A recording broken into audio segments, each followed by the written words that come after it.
नमस्कार, आप देख रहे हैं लाइव सिटीज। मैं हूं आपके साथ मधु। बिहार में हर तरफ एक ही चर्चा है, बीपीएससी टीआरई 4 का विज्ञापन कब जारी किया जाएगा। देखिए, इसको 26 के कैलेंडर में तो शामिल किया गया है, पर अभी तक इसका नोटिफिकेशन जारी नहीं किया गया है। और इसको लेकर हमने कल भी देखा था कि पटना के गांधी मैदान में जो अभ्यर्थी हैं उनकी भारी भीड़ जुटी थी और वो सरकार से एक ही मांग कर रहे हैं कि नोटिफिकेशन जारी करो। और ऐसे में अगर देखा जाए तो अटकलें कई है। जो अभ्यर्थी हैं उनकी उम्र निकलती जा रही है, उन्हें चिंता हो रही है कि कब परीक्षा होगी, कब हमें बहाली किया जाएगा। तो ऐसे तमाम टीआरई 4 को लेकर चर्चाएं तेज रहती है बिहार में। और ऐसे ही और भी इससे क्या क्या चीज़ें जुड़ी हुई है हम सब जानेंगे आज। और इस बातचीत के लिए हमारे साथ मौजूद हैं हमारे सहयोगी ताज। आपका बहुत बहुत स्वागत है। तो ताज, हमारे दर्शकों को ये बताइए कि ये जो बीपीएससी टीआरई 4 की चर्चा बिहार में इतनी ज्यादा चल रही है, कल भी हमने देखा, आप खुद गए थे, आपने वहां जाकर बातचीत की, वहां आपने कवर किया, तो आपने इस चीज को बहुत करीब से देखा है। उनकी क्या मांग है? होली के बाद महासंग्राम का ऐलान किया है, उम्र को लेकर काफी बातें चल रही है, उम्र निकल रही है। तो आप जरा हमारे दर्शकों को बताइए इसके बारे में। बहुत बहुत धन्यवाद मधु आपका। तो टीआरई 4 को लेकर जो है, पहली बात तो ये 2.5 सालों से ये टीआरई 4 में महासंग्राम कहिए, आंदोलन कहिए, यानी कि टीआरई 4 पूरा आंदोलन में ही सिमटा हुआ है। जहां तक कल मैंने ग्राउंड पे जाके छात्रों की बड़ी बैठक थी, महा बैठक थी, चेतावनी थी सरकार को कि होली से पहले नोटिफिकेशन यानी कि विज्ञापन आ जानी चाहिए। उसके बाद अगर नहीं आता है तो पटना की सड़कों पर बिहार के 38 जिले से छात्र जुटेंगे और आंदोलन नहीं, क्रांति होगा। क्रांति होगा जी, क्रांति होगी, आंदोलन नहीं। आंदोलन अब तक हो रहे थे, अब क्रांति होगी। तो सबसे पहले आप जो सवाल किए उम्र को लेकर, वहां भी कई सारे छात्रों ने हमें इस बातचीत में अवगत कराया कि सर उम्र को लेकर जो है, अब तक देखिए जितना दिन से ये बहाली, इसको 2025 में ही हो जाना चाहिए था, 24 के आसपास ही हो जाना चाहिए था, लेकिन इसको इतना खींचा, इतना लंबा किया गया कि ये 26 हो गया। और 26 में भी समझिए 3 महीने भी बीतने को हो जाएंगे। और एग्जाम आप कैलेंडर में देखें कि आंदोलन हुए तो कैलेंडर में शामिल किया गया, कैलेंडर में शामिल किया गया। तो जिस हिसाब से कैलेंडर है तो कई छात्रों का उम्र तो खत्म हो जाएगा। बिल्कुल। तो इसीलिए अगर उम्र रिलैक्सेशन की बात है या विज्ञापन में, इतना तो जरूर तरजीह दिया जाए कि जो लोग, क्योंकि छात्रों की तो गलती नहीं है, ये तो गलती है शिक्षा विभाग की, बीपीएससी की, कि भाई आप टाइम से नहीं थे, तो आप टाइम से नहीं थे तो कई सारे छात्रों का उम्र बढ़ गया। तो उनको भी लेकर उम्र में रिलैक्सेशन को लेकर भी छात्र मांग रख रहे हैं। अब ये देखना होगा कि फाइनल नोटिफिकेशन जो आता है उसमें क्या स्पष्ट होता है, लेकिन मिलनी चाहिए, क्योंकि छात्रों की तरफ से ये मामला नहीं। जी, छात्रों की तरफ से ये कोई मामला नहीं है, जो सरकार और शिक्षा विभाग की तरफ से देरी हो रही है। तो ऐसे में सरकार का दायित्व बनता है कि उम्र का रिलैक्सेशन दे और उसकी निर्धारित सीमा को बढ़ाए।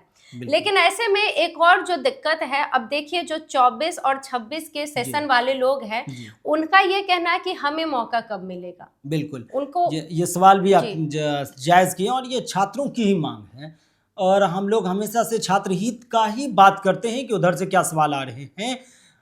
24-26 सेशन वाले एकदम तांडव मचाए हुए हैं कि हमें भी शामिल करना चाहिए। और देखिए जिस हिसाब से आप कैलेंडर देखेंगे बीपीएससी का, अगर 22 सितंबर से 27 सितंबर तक एग्जाम होते हैं तो ऐसे में 24-26 वाले को भी मौका मिल जाएगा या नहीं। दूसरा आधार ये है कि अपीयरिंग के रूप में ही मिलना चाहिए, क्योंकि कुछ यूनिवर्सिटी में सेशन लेट हो सकता है, कुछ में टाइम लग सकता है, कहीं किसी छात्रों का एग्जाम छूट सकता है, कुछ भी हो सकता है। तो या तो अपीयरिंग में मौका मिलना चाहिए 24-26 को, या नहीं अगर सितंबर में एग्जाम होते हैं और वही कैलेंडर रह जाता है, आंदोलन के बाद अगर बीपीएससी नहीं मानती है या शिक्षा विभाग नहीं मानती है, सरकार नहीं मानती है, वही कैलेंडर रह जाता है, तब तो 24-26 वाले को मौका मिल जाएंगे। अगर इधर जून जुलाई में जिस तरह से एग्जाम कराने की बात हो रही है, तब इन लोगों का मसला हो जाएगा, क्योंकि कई यूनिवर्सिटी का सेशन जून जुलाई है, तो मार्कशीट देते अगस्त सितंबर अक्टूबर आ जाते हैं। तो ऐसे में ये भी एक गंभीर मुद्दा जी, है और बिल्कुल गंभीर मुद्दा है ये। उनकी जो अभ्यर्थी है अगर उनका यही भी डेट कहना रहा सही तो है। ही मौका मिलेगा। अगर यही डेट रहा तो ही मौका मिलेगा मिलेगा। और पहले परीक्षा दूसरा, होती है। अपियरिंग का टीआरई 1 में जी। था, 2 में अपियरिंग का था, अपियरिंग का अब तक नहीं है, तो अपियरिंग को भी लेकर आंदोलन किए जा रहे हैं। आंदोलन में ये बातें रखी जा रही है कि उसको मौका दिया जाए। ऐसे में जो अलग अलग स्ट्रीम वाले अभ्यर्थी हैं वो भी मांग कर रहे हैं, और जो कॉमर्स वाले हैं उनके लिए कितनी सीटें रखी गई? कॉमर्स वालों का दर्द जो है ये मैं बता नहीं सकता हूँ। कॉमर्स वालों का दर्द सबसे बिल्कुल, उनका ये कहना है कि कितनी सीटें हैं कुछ स्पष्ट नहीं है, मतलब कुछ पता ही नहीं चल रहा है कि कॉमर्स में कितनी बहाली आ रही है। तो अब तो, और दूसरी बात, कॉमर्स वाले के साथ दिक्कतें होती रहती है हमेशा से। बिहार के और भी कई स्ट्रीम में देखिए तो कॉमर्स को जल्दी प्रायोरिटी में नहीं रखा जाता है। कॉमर्स को लेकर अभी तक में कोई हमने बड़ी बहाली नहीं देखी है, बड़ी बहाली जिसमें कॉमर्स से बीकॉम किए हुए, एमकॉम किए हुए या कॉमर्स स्ट्रीम के कोई भी बच्चों को ज्यादा मौका मिल सके, छात्रों को। तो अभी टीआरई 4 में भी ये कॉमर्स बहुत बड़ा मुद्दा बना हुआ है, तो इस पर गंभीरता से विचार जरूर करनी चाहिए। सरकार को एक बार कॉमर्स के अभ्यर्थियों के लिए विचार तो करनी चाहिए, क्योंकि अगर आप सरकारी शिक्षक भी बहाली करते हैं तो ऐसे में बहुत जरूरी हो जाता है कि आपके पास सभी स्ट्रीम के अच्छे शिक्षक हों। लेकिन इसमें आगे हम बातचीत करेंगे, जैसे कि कॉमर्स हो गया, अब बात करेंगे एग्रीकल्चर वालों के लिए।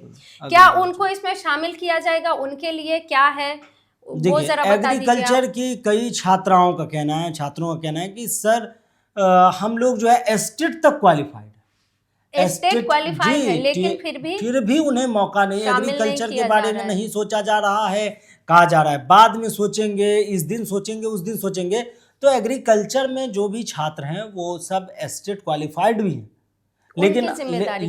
लेकिन अभी तक इतनी गंभीरता तो जरूर होनी चाहिए कि अगर आप एस्टेट करवा रहे हैं बिहार का टीचर एलिजिबिलिटी में, तो एग्रीकल्चर, अगर कृषि के क्षेत्र में ही आप ध्यान नहीं देते हैं, क्योंकि कई सारे बिहार जो है कृषि एक बिहार का रीढ़ माना जाता है, तो छात्रों में एग्रीकल्चर को लेकर दिलचस्पी अगर नहीं बढ़ेगी तो आगे बिहार एग्रीकल्चर में तरह तरह की रिसर्च इनोवेशन वगैरह बहुत चीज नहीं कर पाएंगे। तो एग्रीकल्चर को लेकर रुझान स्पष्ट होनी ही चाहिए, और अब तक जो गंभीर नहीं है सरकार इस मामले में, इस पे गंभीरता से शिक्षा विभाग को सोचना चाहिए और एग्रीकल्चर की सीटें ज्यादा देनी चाहिए। बिल्कुल गंभीर होना चाहिए शिक्षा विभाग को, कॉमर्स वालों के लिए, एग्रीकल्चर वालों के लिए, क्योंकि ऐसा तो है नहीं कि आप सिर्फ डॉक्टर और इंजीनियर ही तैयार करेंगे।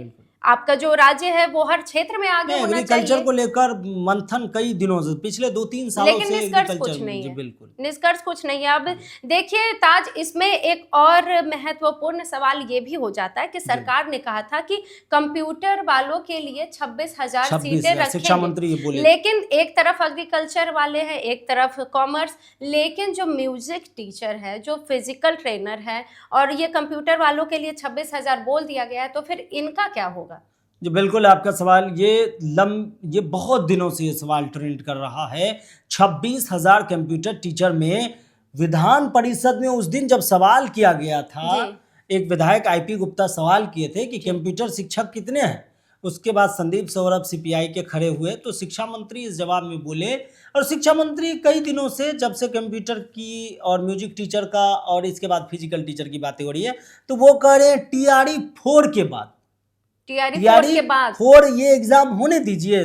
जो महत्वपूर्ण विषय है, साइंस, मैथ, सोशल साइंस या जो सब भी है, फिजिक्स है, जो मतलब भी है, उनके हिसाब से बाकी उसके बाद में मतलब टीआरई 4 होने की बात। ये तो सवालों में है कि भाई एक टीआरई 4 लेने के लिए जब इतने आंदोलन करने पड़ रहे हैं, मतलब आंदोलन पर आंदोलन, पटना की सड़कें एकदम कहिए कि छात्रों से पट जाता है, बैरिकेडिंग पर चढ़ के पुलिस से आमना सामना। बिल्कुल, हम लोग लगातार ग्राउंड रिपोर्ट भी कवर करते हैं, तो छात्रों को समझ नहीं आ रहा है कि टीआरई 4 के बाद आप देंगे, इसी में आप कंडक्ट करवा, जब आप एस्टेट करवा सकते हैं, तो क्यों नहीं आप इसमें शामिल करवा सकते हैं? क्योंकि एस्टेट का पेपर 1, पेपर 2 कई लाख अभ्यर्थी क्वालिफाइड करके बैठे हुए हैं, और अगर टीआरई 4 हो रहा है तो उसको आप उसमें शामिल, जब 26,000 आप बोले हैं तो उसको शामिल करना चाहिए। और फिजिकल टीचर और म्यूजिक टीचर ये दोनों भी टीआरई 4 के साथ इसलिए होनी चाहिए क्योंकि शिक्षक की सारी बहाली एक जगह हो जाती है, तो थोड़ा एकदम लगता है कि हाँ सबों पर ध्यान दिया गया है और इक्वलिटी की बात की गई है। विधान परिषद में भी ये बात उठा था। विधान परिषद में भी ये बात उठा था, जी। इसका निष्कर्ष क्या निकलेगा, क्या लगता है? देखिए, तमाम हमारे जो भी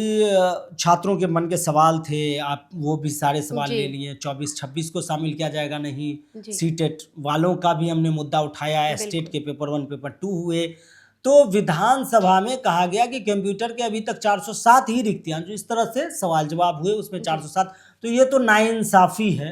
नाइंसाफी इसलिए भी है नाइंसाफी क्योंकि है। 26,000 है। अगर आप इतना भी बहाली नहीं देते हैं कि छात्र उससे खुश हो सके, तो फिर तो फायदा ही नहीं है। फिर क्या फायदा? ऊपर से एग्रीकल्चर पे ध्यान, उस पे स्पष्ट स्थिति स्पष्ट होनी ही चाहिए एग्रीकल्चर। बिल्कुल स्पष्ट होनी चाहिए, सिर्फ बिल्कुल, एग्रीकल्चर नहीं बिल्कुल। है, कॉमर्स इसके है। अलावा अगर सभी बहाली को ज्वाइंट करके एक साथ दी जाती, तो ये बहाली लगभग सारे टीचर, एग्रीकल्चर हो, म्यूजिक हो, फिजिकल टीचर हो, सारे मिला के, कंप्यूटर टीचर सब मिला जुला के और अच्छी खासी बहाली देके ये सीटें 1 लाख के आसपास जा सकती थी। ये सीटें 1 लाख लेकिन के 46,000 आसपास पे जा होल्ड हो सकती गई। थी। जी। 46,000 सीटें तो निकाली गई है, लेकिन ताज का कहना है कि 1 लाख के आसपास जा सकती थी। तो तमाम बातें आपने सुनी है। इन्होंने बताया है कि एग्रीकल्चर वाले की क्या दिक्कत है, जो म्यूजिक टीचर है, फिजिकल ट्रेनिंग और कॉमर्स वालों की भी क्या दिक्कत है, और जो सबसे बड़ी दिक्कत आ रही है, जो अभ्यर्थी है उनकी उम्र पार हो रही है और सरकार गहरी नींद में सो रही है। तो तमाम बातें आपने बताई है, आपका बहुत बहुत धन्यवाद। और आप भी ऐसे ही वीडियोस के लिए हमारे साथ जुड़े रहिए, हम आपके लिए ऐसे वीडियोस लाते कोई रहेंगे। भी आपके मन में सवाल है वो कमेंट में जरूर बिल्कुल, छोड़िएगा, आप ताकि कमेंट में आगे हम लोग इस पे पूछ चर्चा कर सकते हैं, ताकि हम लोग इस सीरीज को जारी रखें और आगे आपके सवालों के जवाब देते रहें। जुड़े रहिए। बिहार की बाकी खबरों के लिए वीडियो देखने के लिए आपका धन्यवाद।